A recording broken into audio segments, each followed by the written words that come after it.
Assalamualaikum, salam Malaysia Madani. Sebelum ke paparan negeri-negeri dan lintas langsung dari Sabah, Sarawak dan Negeri Sembilan, kita ikuti dahulu rangkuman utama.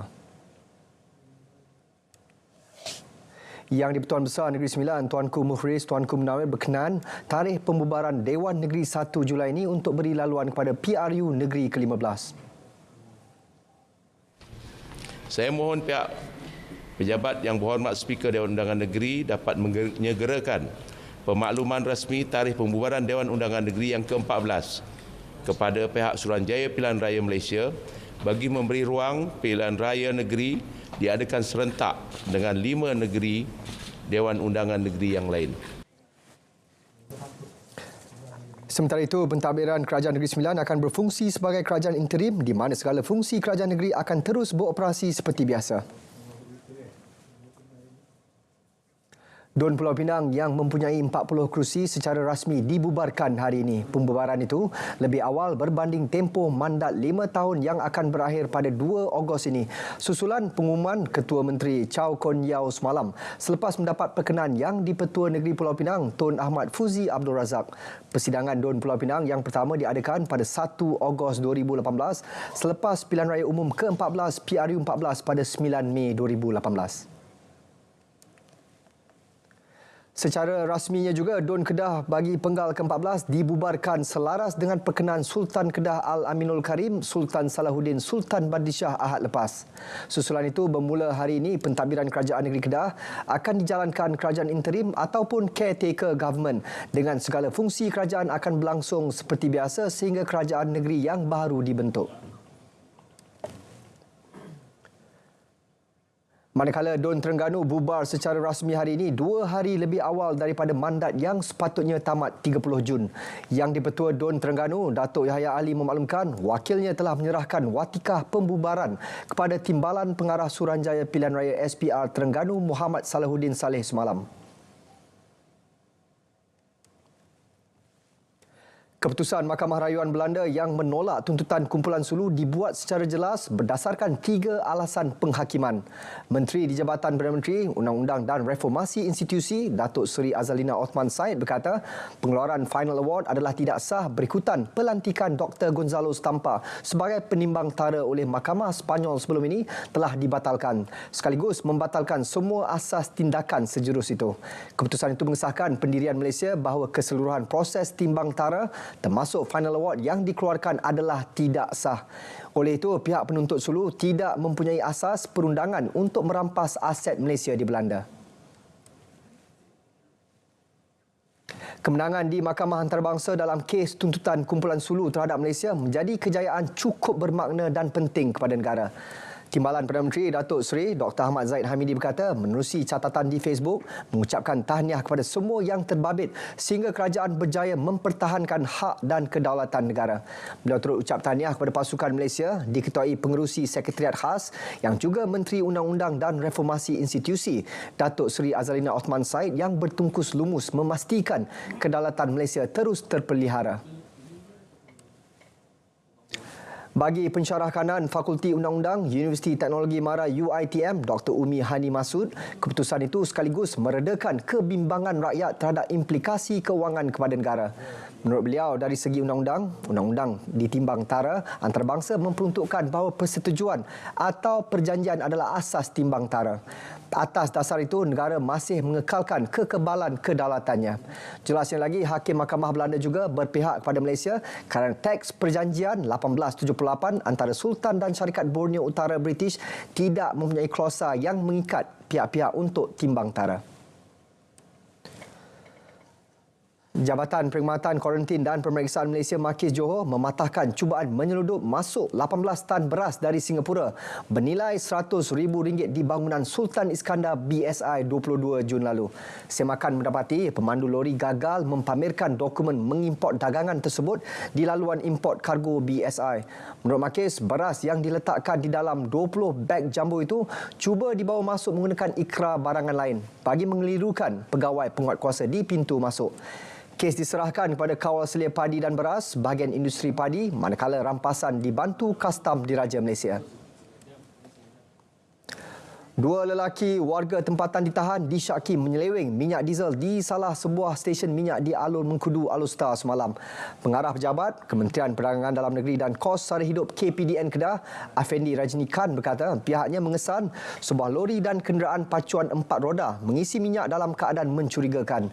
Pemeriksaan lanjut menemui tangki tambahan yang diubah sesuai dan dipercayai digunakan untuk penyelewengan minyak diesel. Anggaran nilai rampasan 1,300 liter minyak diesel yang disita sebanyak RM2,795.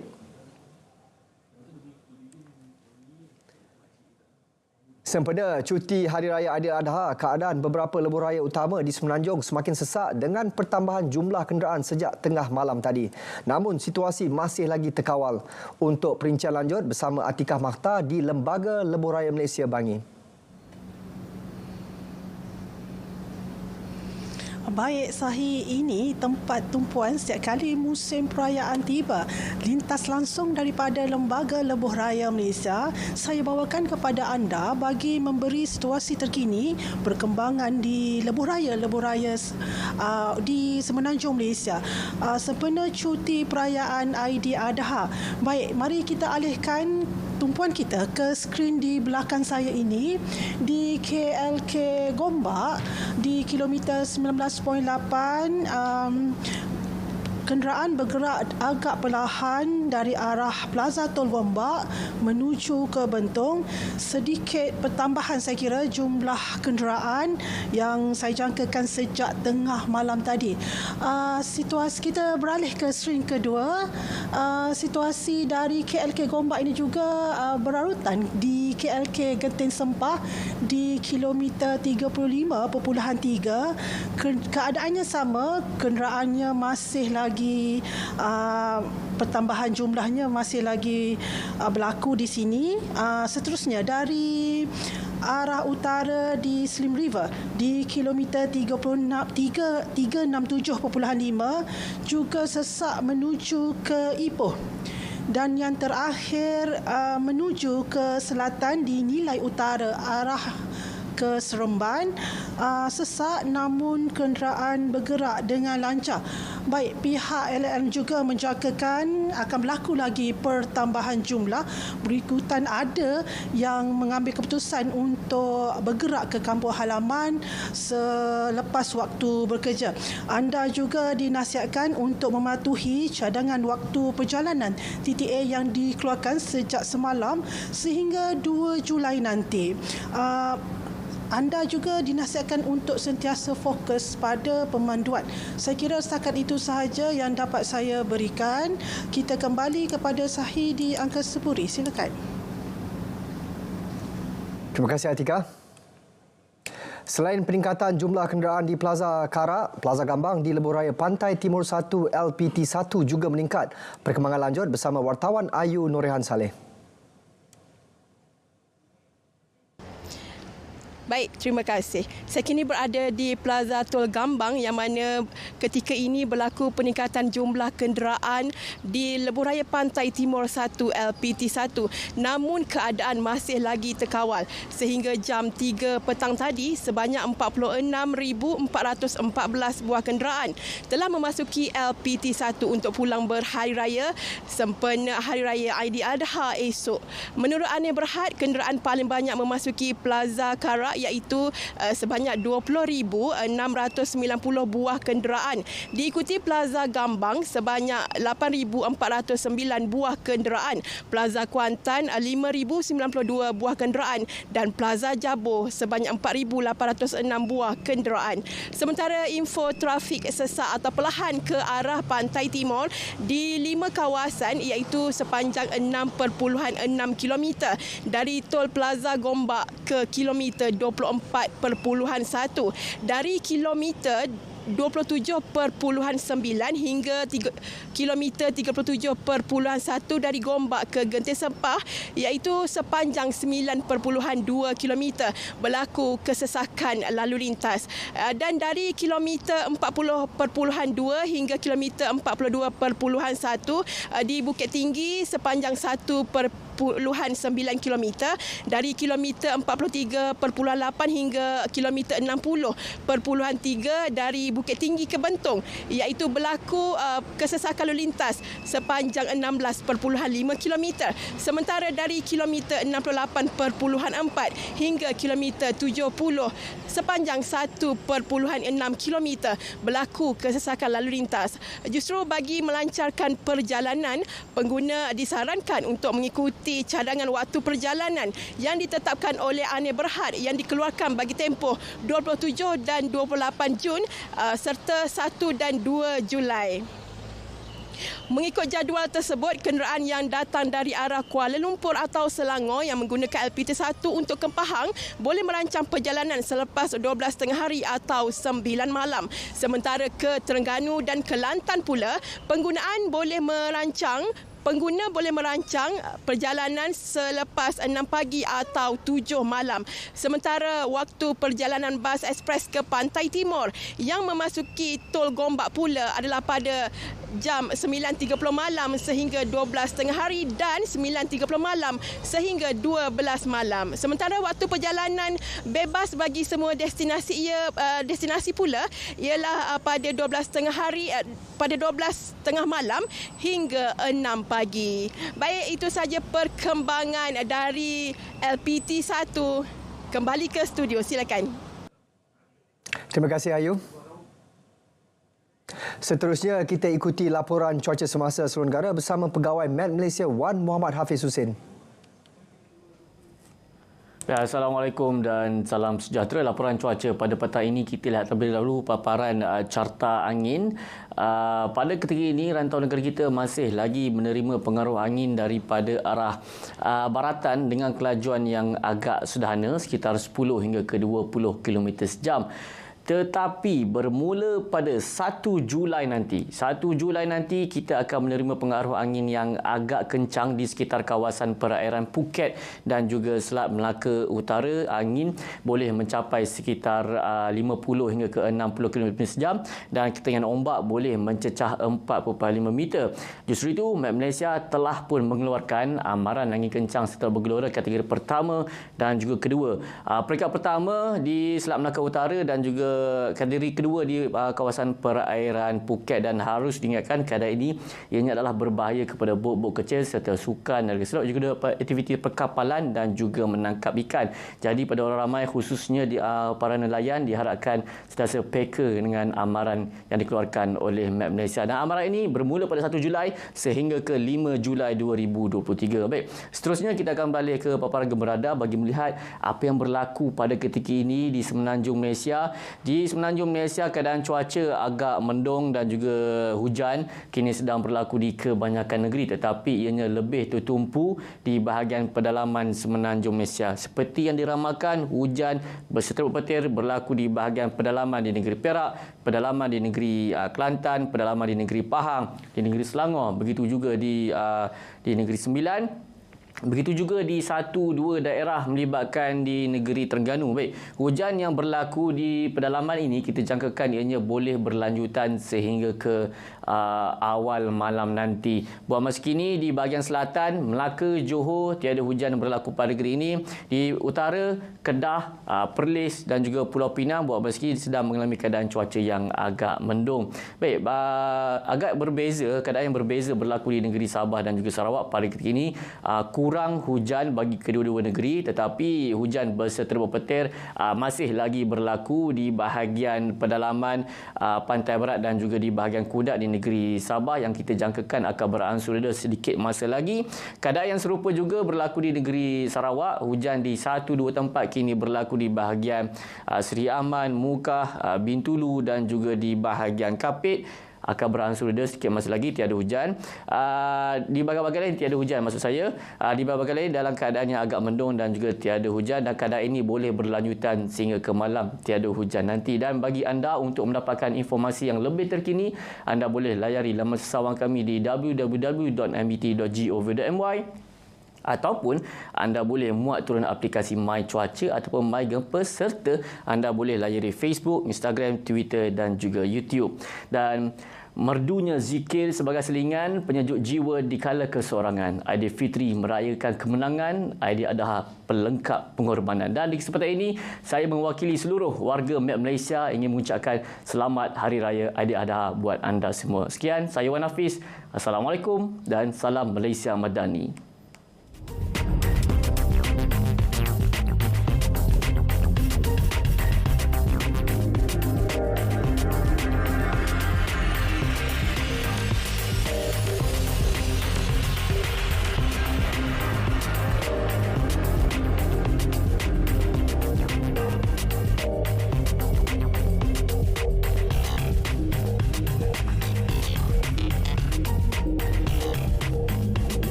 Percayalah bahawa anda bertanggungjawab terhadap diri anda sendiri. Anda bertanggungjawab untuk mengatakan tidak. Jangan biarkan orang lain mempengaruhi anda. Kenal pasti hak anda, keperluan anda dan perasaan anda.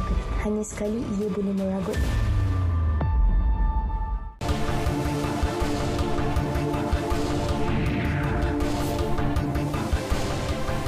Antara fokus negeri di bawah bayu, penolakan tuntutan kumpulan Sulu, bukti kes tiada local standby.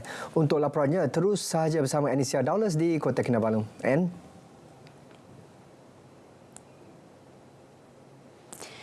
Ya, sahih. Ketua Menteri Sabah Datuk Seri Panglima Haji Jinor berkata keputusan Mahkamah Rayuan The Hague di Belanda menolak permohonan kumpulan Sulu terhadap kerajaan Malaysia membuktikan bahawa tuntutan mereka tidak mempunyai locus standi. Datuk Haji Ji yang menyambut baik keputusan itu berkata ia turut mengesahkan pendirian kerajaan yang tidak mengiktiraf tuntutan kumpulan tersebut. Dalam satu kenyataan, Datuk Haji Ji memaklumkan Sabah berkongsi keyakinan Kerajaan Persekutuan sebagaimana yang dinyatakan oleh Perdana Menteri Datuk Seri Anwar Ibrahim bahawa Malaysia semakin hampir untuk membatalkan sepenuhnya award itu selepas keputusan berkenaan. Beliau turut mengucapkan terima kasih kepada Perdana Menteri dan Kerajaan Persekutuan kerana mengambil tindakan yang tegas untuk berdiri teguh dalam melindungi kedaulatan Malaysia. Terdahulu, Datuk Seri Anwar mengumumkan bahawa Mahkamah Rayuan The Hague di Belanda semalam menolak permohonan kumpulan Sulu untuk mengiktiraf dan menguatkuasakan award akhir timbang tara sebanyak $14.9 bilion Amerika Syarikat, yakni $62.59 bilion di negara itu. Ketua Menteri Datuk Seri Panglima Haji Jinor menyerahkan sumbangan sebanyak 147 ekor lembu korban kepada masjid, surau, jabatan dan agensi kerajaan serta pertubuhan bukan kerajaan NGO untuk ibadah korban pada Hari Raya Aidiladha tahun ini. Datuk Haji Ji yang juga Ahli Dewan Undangan Negeri Adun Sulaman menyerahkan lembu korban itu di perkarangan Masjid At-Taubah Kampung Lok Batik Tuaran. Menurut Datuk Haji Ji, sumbangan seumpama merupakan salah satu ibadah yang boleh dilaksanakan jika berkemampuan bagi membantu yang memerlukan.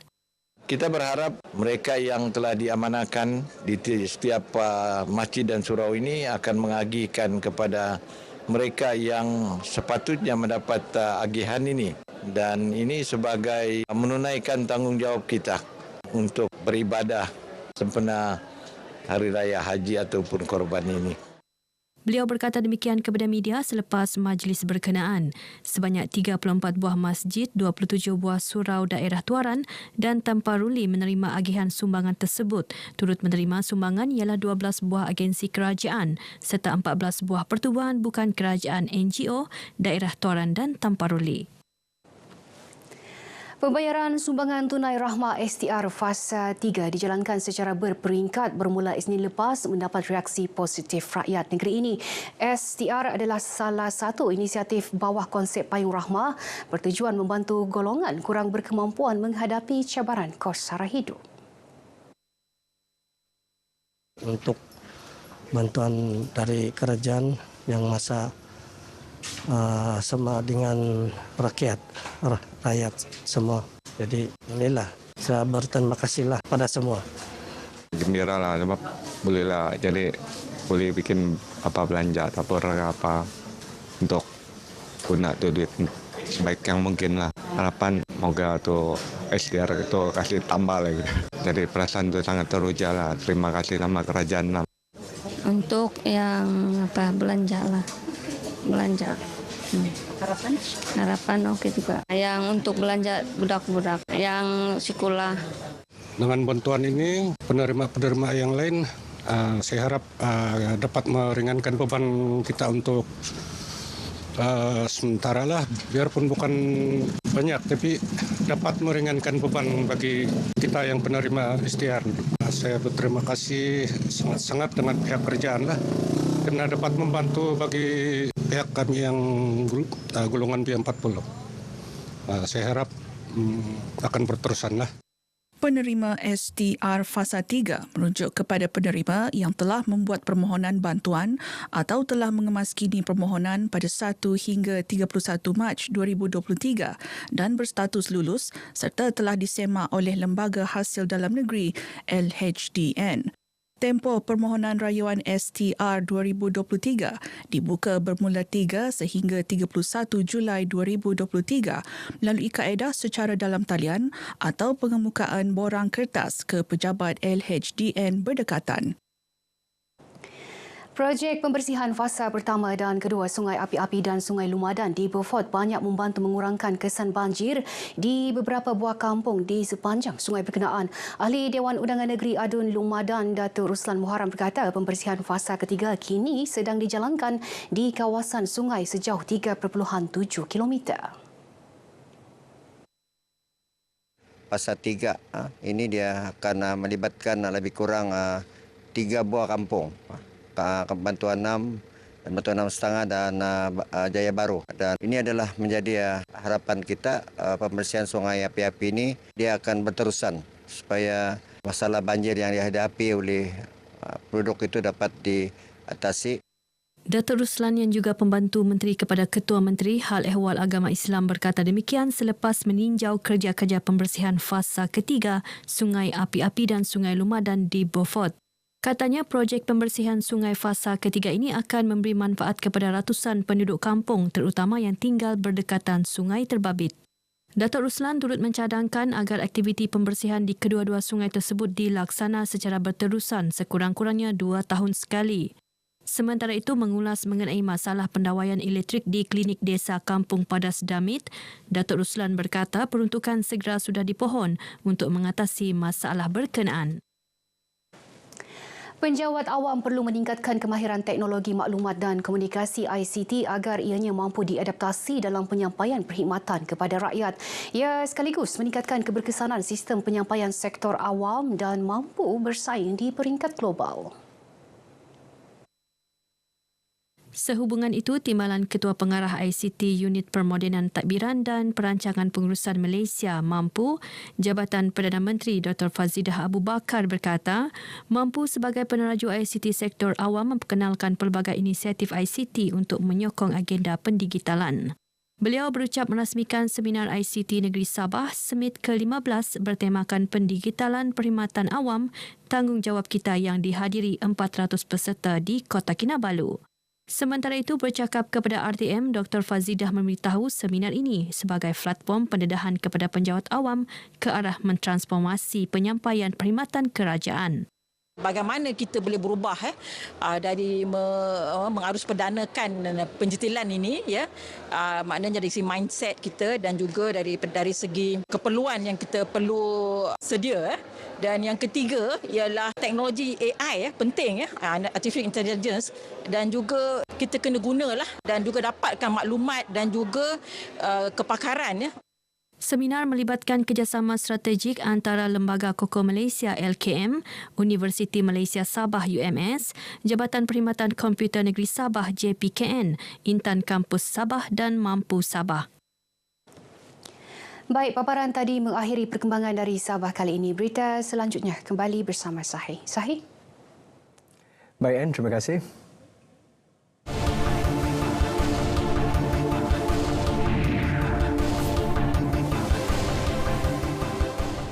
Seterusnya, kita ke Bumi Kenyalang. Antara paparan hari ini, polis berjaya tumpaskan satu sindiket dadah di Kuching. Selain Bandaraya Kuching, bakal menjadi hub umrah kedua negara. Perinciannya bersama Vanessa Mering. Silakan, Vi. Baik, terima kasih Sahi. Sarawak akan menjadi hub umrah kedua negara bermula Oktober depan. Ia susulan pelancaran Kuching Umrah Gateway KUG yang akan memberi lebih pilihan kepada bakal haji di negara ini untuk mengerjakan umrah. Menteri Pelancongan Industri Kreatif dan Seni Persembahan Datuk Seri Abdul Karim Rahman Hamzah berkata, skim KUG itu nanti bukan sekadar mensasarkan jemaah Malaysia tetapi juga negara jiran seperti Brunei dan Indonesia. We are trying to get all those flights, feeder flights, to support this hub because we know this one is going to take off. Kita awal-awal pergi.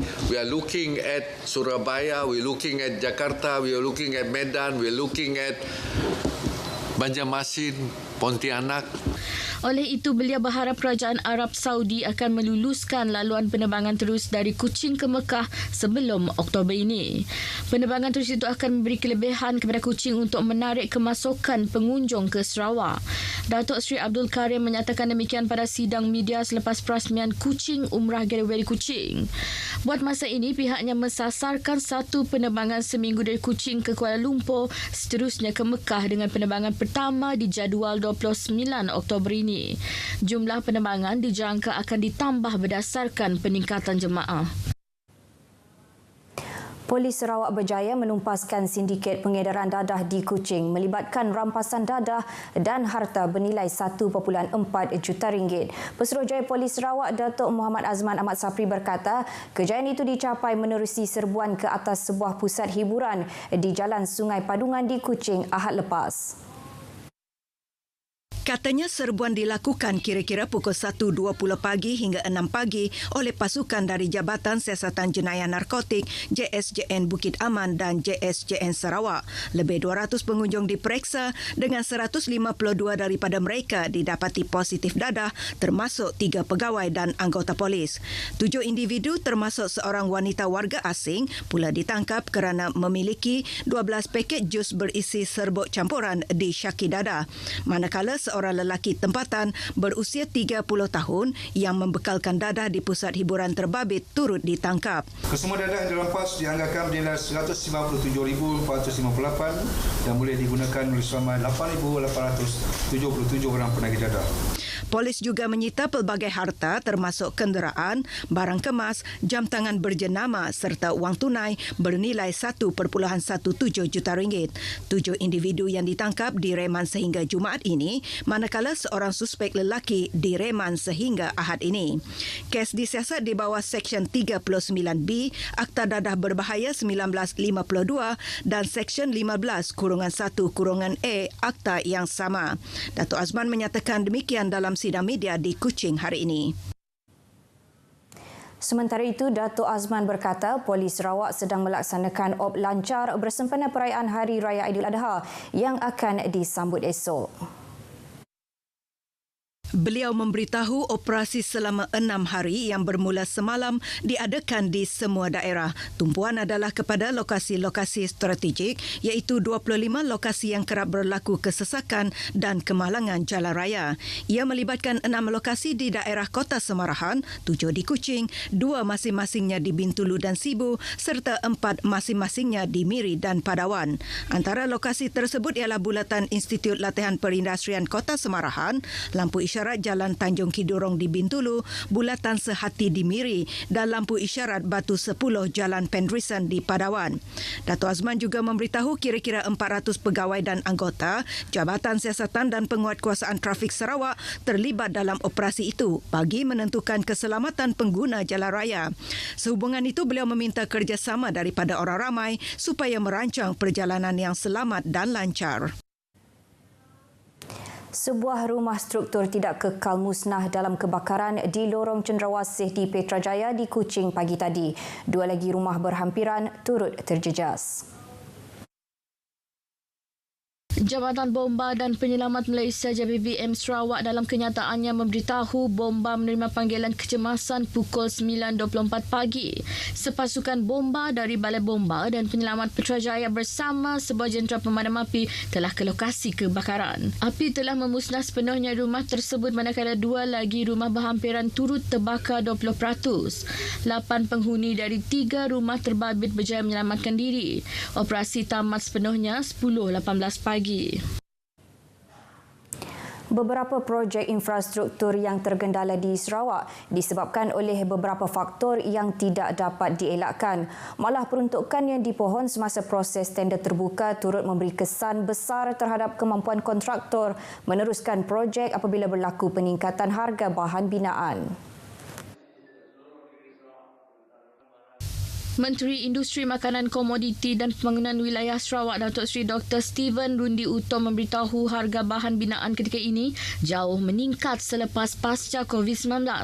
Salah satu projek terjejas adalah pembinaan jambatan ke Menadi Sebau. Itu sebabnya banyak jambatan ini yang tidak mampu dilakukan kerana peruntukan yang dipohon sama ada konsultan desain. 1, 2, ketika mereka membuat estimate harga barang-barang adalah sangat murah. Sekarang harga besi mahal, harga itu mahal. Jadi mereka tidak mampu. Kerana selepas COVID dulu banyak perubahan harga-harga bahan-bahan dikenaan binaan yang akan dipakai. Justru itu katanya kerajaan menerusi Jabatan Kerja Raya sedang mengenal pasti kontraktor penyelamat untuk meneruskan projek pembinaan jambatan Kemena yang menjadi nadi penting perhubungan dan pembangunan di kawasan Sebau. Jadi kalau jambatan sudah siap, kita ada peluang untuk kita membesarkan ke sebelah sana lagi. 1, sebelah sana tidak akan banjir, tanahnya tinggi. Yang kedua, kita dapat mengubah landscape keadaan di Pasar Sebau. Saya melihat Pasar Sebau ini kalau sudah ada jambatan tentu akan sibuk. Di arah Sebau sebenarnya belum dapat dipastikan secara administratif sebab banyak kekurangan. Bomba belum datang, hospital belum, lepas itu balai polis belum. Ini memang untuk sebuah daerah penuh, pasti mesti ada. Jadi sekarang kita masih ada yang tanggungjawab kerajaan pusat, ada juga tanggungjawab kerajaan Sarawak. Beliau berkata demikian semasa berucap pada majlis penyerahan 2 ekor lembu kurban kepada penduduk Kampung Hilir Sebau, Kampung Hulu Sebau, Kampung Pandan dan Kampung Labang di Masjid Sebau di Bintulu. Perkongsian itu tadi mengakhiri berita dari Sarawak. Salam Malaysia Madani, kita kembali bersama Sahih di Angkasa Puri. Silakan. Terima kasih, Vi.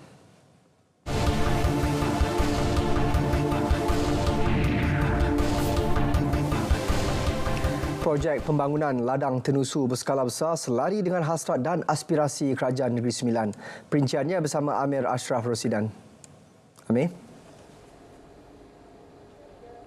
Projek ladang tenusu integrasi di Gemas Negeri Sembilan adalah selari dengan hasrat dan aspirasi Kerajaan Negeri bagi merealisasikan konsep Smart Agro untuk membangun sebuah kluster agropolis seperti dalam rancangan Struktur Negeri Sembilan 2045.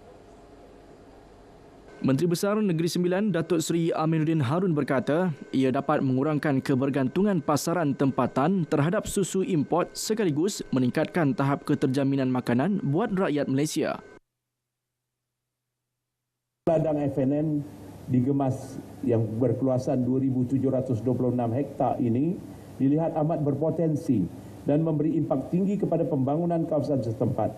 Ia bukan sahaja mencipta peluang pekerjaan baru dan prospek perniagaan pertanian untuk masyarakat tempatan, malah akan memperkasakan mereka dengan teknologi terkini dalam perladangan tenusu. Sebanyak 200 juta liter susu segar setahun dapat dihasilkan daripada 20,000 ekor lembu susu khusus bagi pasaran tempatan dan antarabangsa. Proses kaji semula penerima bantuan bulanan Jabatan Kebajikan Masyarakat JKM bagi skim bantuan tidak produktif diperbaharui. Ia dipercepat kepada setiap 3 bulan sekali daripada perlu dilakukan setiap tahun menerusi 6 kaedah pemantauan. Menurut Exco Hal Ehwal Wanita, Keluarga dan Kebajikan Negeri Sembilan, Nicole Tan Likun, pembaharuan itu turut memberi manfaat kepada penerima bantuan warga emas BWE, bantuan OKU tidak bekerja BTB dan bantuan pesakit terlantar BPT.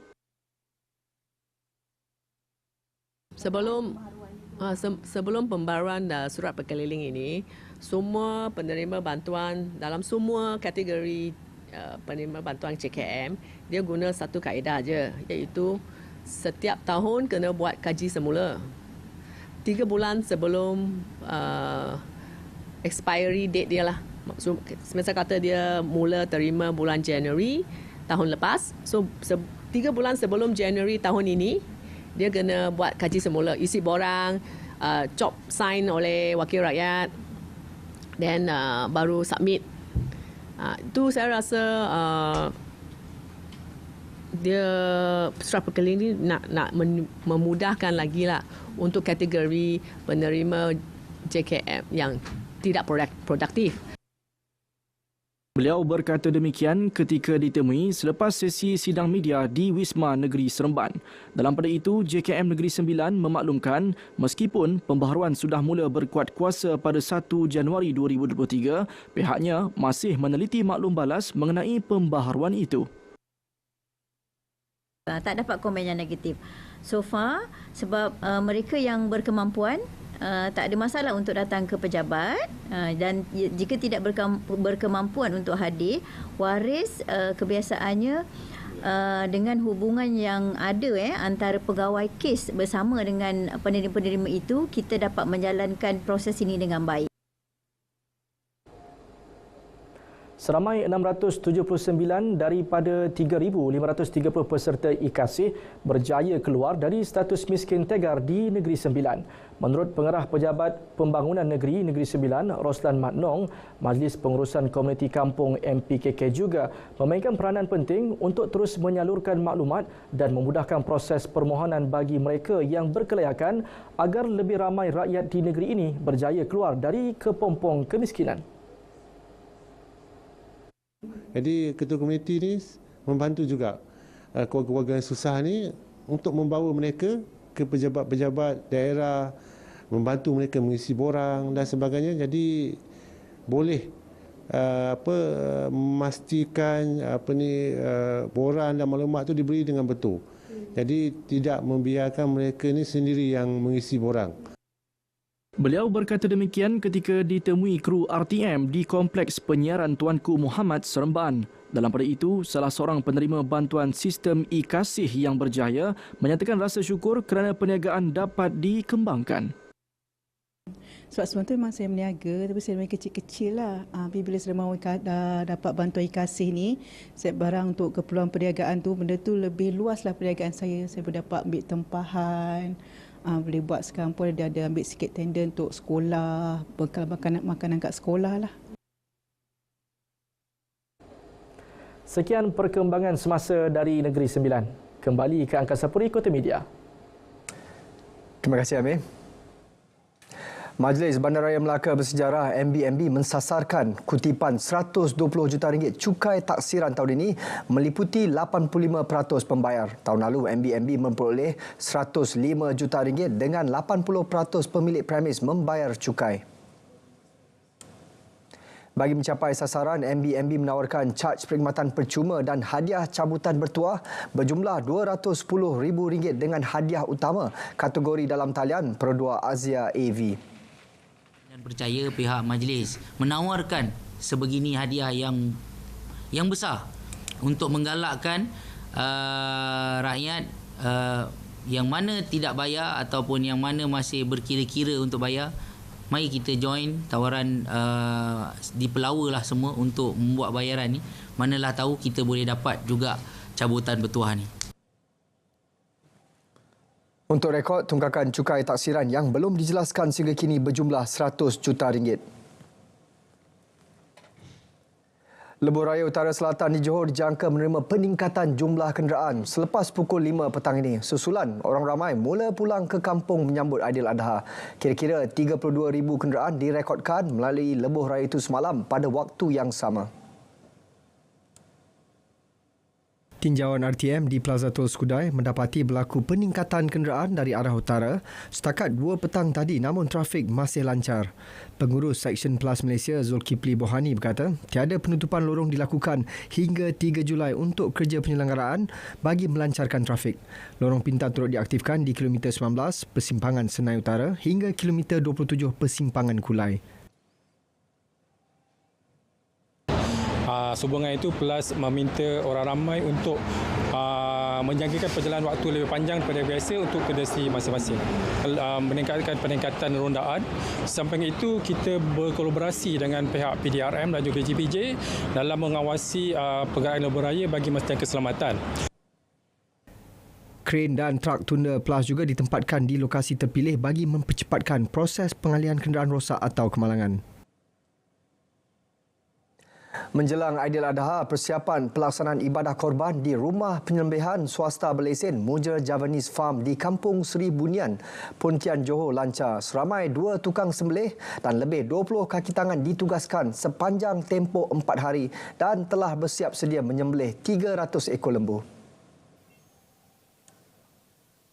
Pengurusnya Zamalul Laili Sawal, Elias Luhit berkata persiapan dibuat sejak minggu lalu. Minggu ini pihaknya beri tumpuan kerja-kerja penghantaran kepada pembeli yang sudah membuat tempahan sejak bulan lalu. Katanya 30 ekor lembu dihantar ke tempat penyembelihan yang diluluskan. Biasa kalau macam raya pertama start dalam pukul 10 pagi. 10 pagi kita sampai pukul 4 petang lah. Kita target dekat situ pun nak kurang-kurang pun 50 ekor. Kita target kat situ lah. Lepas tu nanti dalam malam pukul 10 sampai pukul 5 pagi pun sama kita target 50 ekor juga. Selain Johor, pihaknya turut menerima tempahan daripada pembeli di Pedas Linggi, Negeri Sembilan.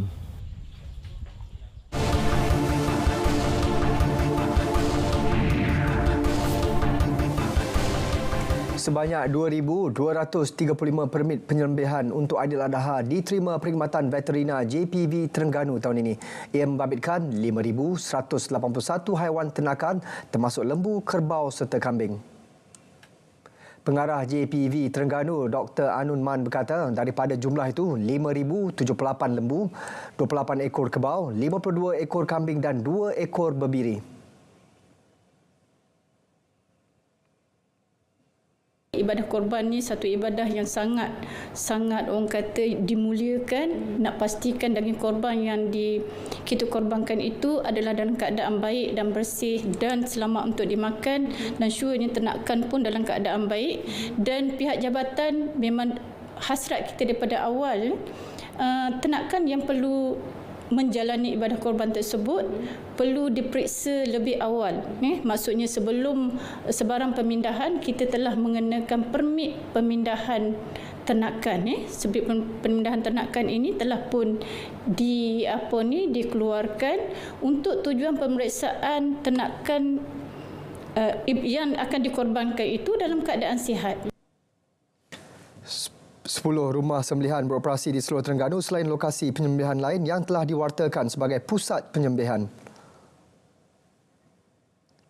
Sebanyak 772 buah kenderaan telah diperiksa dan 91 daripadanya telah diambil tindakan atas pelbagai kesalahan dalam operasi khas motosikal sempena operasi penguatkuasaan OPS HRAA 2023 di beberapa lokasi di daerah Kuantan. Operasi itu turut mendapat kerjasama Agensi Penguatkuasaan Polis Diraja Malaysia PDRM, Jabatan Pendaftaran Negara JPN dan Jabatan Alam Sekitar JAS. Pengarah JPJ Pahang, Kamarul Iskandar Nordin berkata daripada jumlah tersebut sebanyak 146 notis saman telah dikeluarkan dengan yang tertinggi adalah kesalahan berkaitan lesen memandu. Pihak JPJ turut menyita sebuah motosikal yang ditunggang warga asing untuk siasatan dan tindakan lanjut berikutan gagal mengemukakan lesen memandu yang sah. OPS HRAA kali ini akan membuat penguatkuasaan tegas ke atas 9 kesalahan utama seperti memandu melebihi had laju, memandu di lorong kecemasan, memotong di garisan berkembar, dan tidak mematuhi isyarat lalu lintas serta menggunakan telefon bimbit ketika memandu. Ops khas sempena perayaan Aidiladha yang bermula semalam akan berakhir pada 2 Julai depan. Dua pemain Kelantan FC iaitu penyerang import Ismail Akinade dan kapten pasukan Mario Acquez sah meninggalkan pasukan atas persetujuan bersama. Kenyataan kelab menyebut kedua-dua pemain bersetuju menamatkan kontrak lebih awal. Mereka mengikut jejak langkah seorang lagi pemain import Miguel Cifuentes yang sebelum ini meninggalkan Kelantan dan menyertai Sabah FC. Ismail Akinade pula sah bersama pasukan baru Kelantan United. Berita ini sudah tentu memberi cabaran kepada ketua jurulatih Alfredo Vera dalam usaha mengeluarkan pasukan daripada tangga tercorot Liga Super. The Red Warriors TRW akan berdepan Penang FC di tempat lawan pada 8 Julai depan.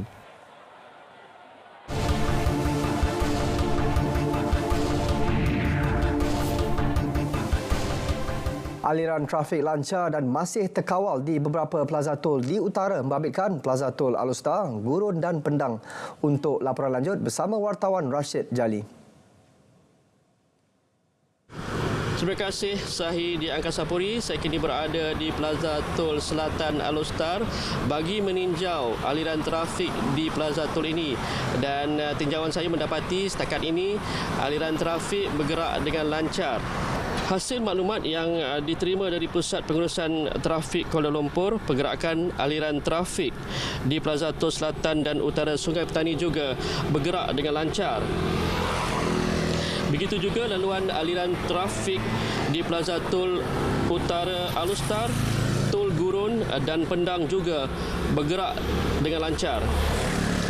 Saya kira keadaan aliran trafik berubah pada malam ini apabila orang ramai mengambil peluang untuk pulang ke kampung masing-masing pada sebelah malam selepas selesai bertugas.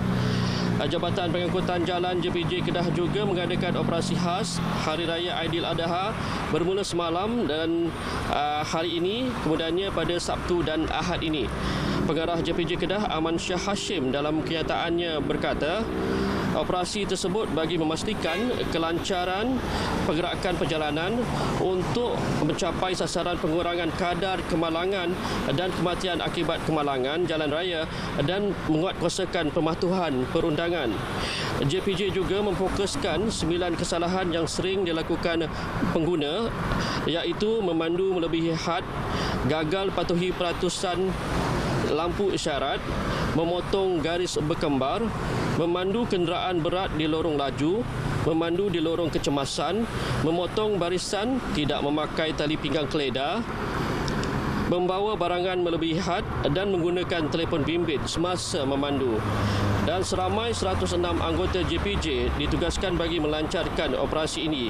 Anda juga dinasihatkan agar berehat sebentar di RNR yang disediakan PLAS sepanjang lebuh raya. Jadi setakat ini saja perkembangan aliran trafik di Plaza Tol Selatan Alustar ini. Kembali dulu bersama Sahi di Angkasa Puri. Silakan. Terima kasih Rashid. 104 notis pelbagai kesalahan dikeluarkan Jabatan Pengangkutan Jalan JPJ Perlis kepada pemandu warga asing bagi tempoh Januari hingga semalam. Tindakan diambil menerusi operasi khas pemandu dan penunggang warga asing PEWA serta teknikal di Padang Besar dan Wang Kelian serta sempadan Kedah Perlis di Changlun, Kok Liang dan Simpang 4.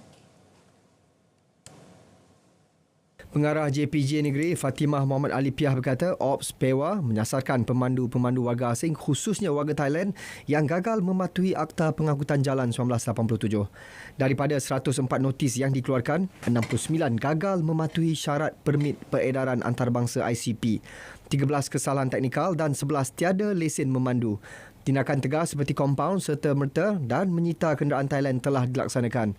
JPJ menasihatkan semua pengguna jalan raya agar sentiasa mematuhi peraturan agar situasi selamat di jalan raya dapat diwujudkan sekaligus mengurangkan kadar kematian. Punca kejadian kebakaran bilik siasatan jenayah Ibu Pejabat Polis Kontijen IPK Perak semalam masih dalam siasatan pihak bomba. Ketua Polis Negeri Datuk Seri Muhammad Yusri Hasran Basri berkata pihaknya telah meminta bantuan Jabatan Kerja Raya JKR dan Tenaga Nasional Berhad TNB untuk mengenal pasti tahap keselamatan bangunan tersebut. Kebakaran berkenaan katanya turut menjejaskan penugasan Jabatan Siasatan Jenayah JSJ Perak. Ketua Jabatan Siasatan Jenayah Negeri Perak telah bekerjasama dengan lain-lain bahagian. Selain daripada di 4, kita ada lain-lain seperti cawangan jenayah yang lain, dan juga begitu dengan pihak IPD Ipoh yang berjiran dengan kita akan meminta bantuan mereka untuk dari segi pelaporan, logistik yang diperlukan untuk membantu pihak di 4 ini untuk menjalankan tugas dan pun menyiapkan laporan-laporan seperti biasa. Kebakaran di tingkat 2 pejabat IPK itu petang semalam melibatkan 40% kemusnahan. Kedah Darul Aman FC KDAFC berjaya mengikat bekas penyerang berbisa Selangor Ifadayo Olsegun bagi memperkuatkan jentera serangan untuk baki musim 2023. Pemain berusia 32 tahun yang berasal dari Nigeria dan mempunyai kerakyatan Bahrain itu akan didaftarkan sebagai pemain kuota Asia pasukan Sang Kenari. Kedah menerusi kenyataan yakin pengalaman dimiliki Ifedayo bersama Felda United, Melaka dan Selangor akan membantunya segera membentuk keserasian bersama pasukan. Ifedayo muncul pemenang kasut emas 2 tahun berturut-turut pada musim 2020 dan 2021 ketika bersama Selangor dengan menjaringkan 12 dan 26 gol. Ifedayo dijangka membuat penampilan sulung berdepan PDRM FC di Stadium Majlis Bandaraya Petaling Jaya MBPJ pada 9 Julai ini.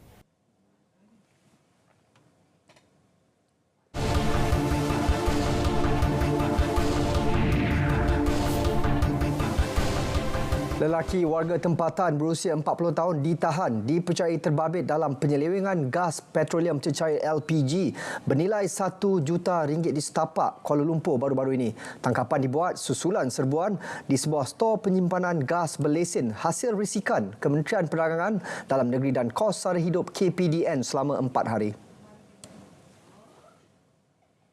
Pengarah KPDN Wilayah Persekutuan Kuala Lumpur Arifin Samsudin berkata premis berkenaan dipercayai membekalkan gas LPG bersubsidi kepada pihak ketiga bagi tujuan penyelewengan sekitar Lembah Kelang.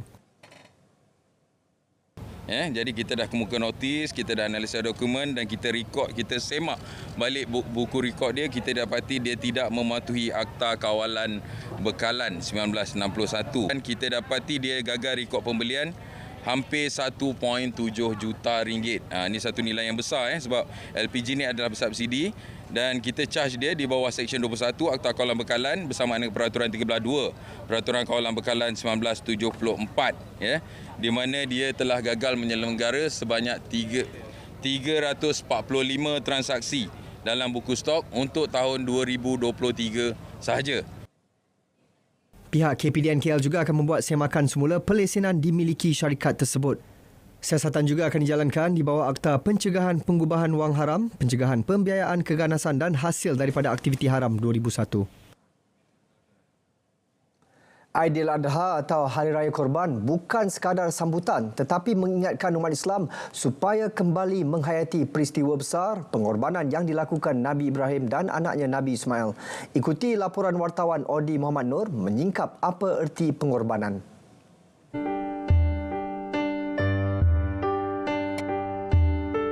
Tujuan saya hidup kat dunia ni, pengorbanannya saya satu. Saya nak berbakti kepada orang tua saya. Saya sehabis mungkin macam mana pun saya tetap nak berbakti sampai hujung nyawa orang. Itu pengorbanan saya. Kedua, saya nak korbankan atas nama isteri saya dengan anak saya. Itu saya korbankan, bang. Macam mana pun orang cakap saya macam mana pun saya tetap korbankan tenaga saya untuk orang. Seperti mana yang anda telah lihat tadi, itulah salah satu pengorbanan yang telah mereka lakukan dalam kehidupan seharian mereka, iaitu pengorbanan untuk ibu bapa, keluarga yang tercinta dan juga pengorbanan untuk negara. Apa pengorbanan yang telah anda lakukan dalam kehidupan seharian anda dan juga adakah anda tahu apakah erti pengorbanan tersebut dan juga ganjaran pahala yang anda dapat jika melakukan sesuatu pengorbanan dalam kehidupan seharian anda.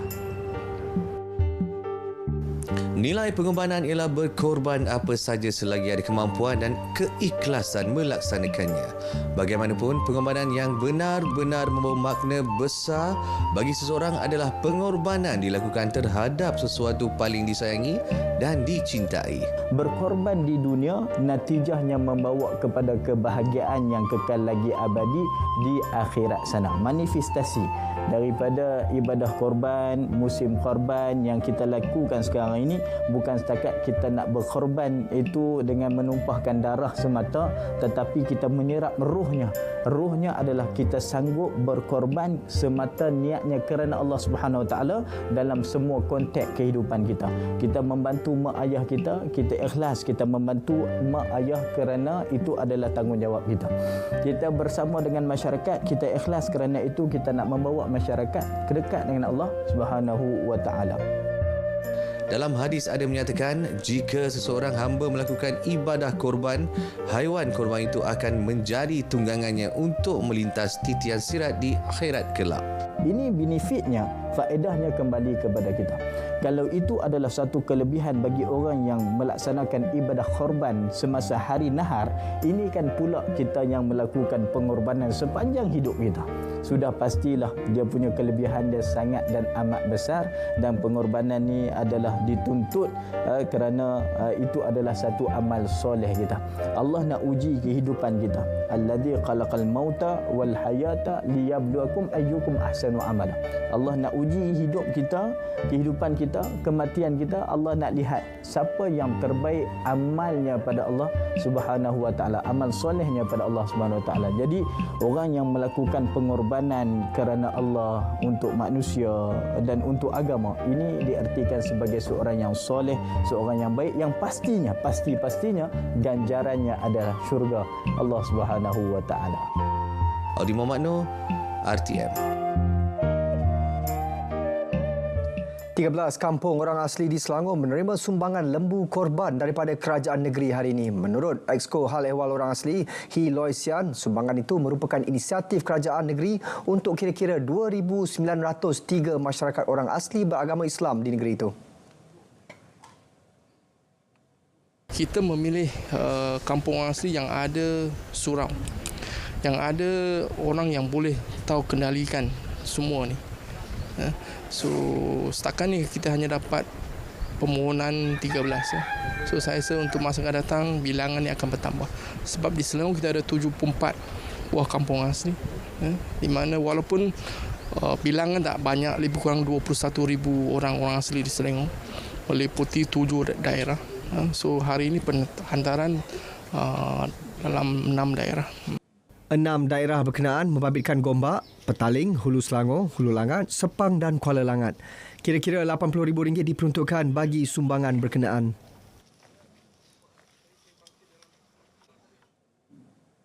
Berita wilayah berakhir di sini. Terus setia bersama Berita RTM untuk perkembangan sahih sepanjang masa. Malaysia Madani, tekad perpaduan penuhi harapan.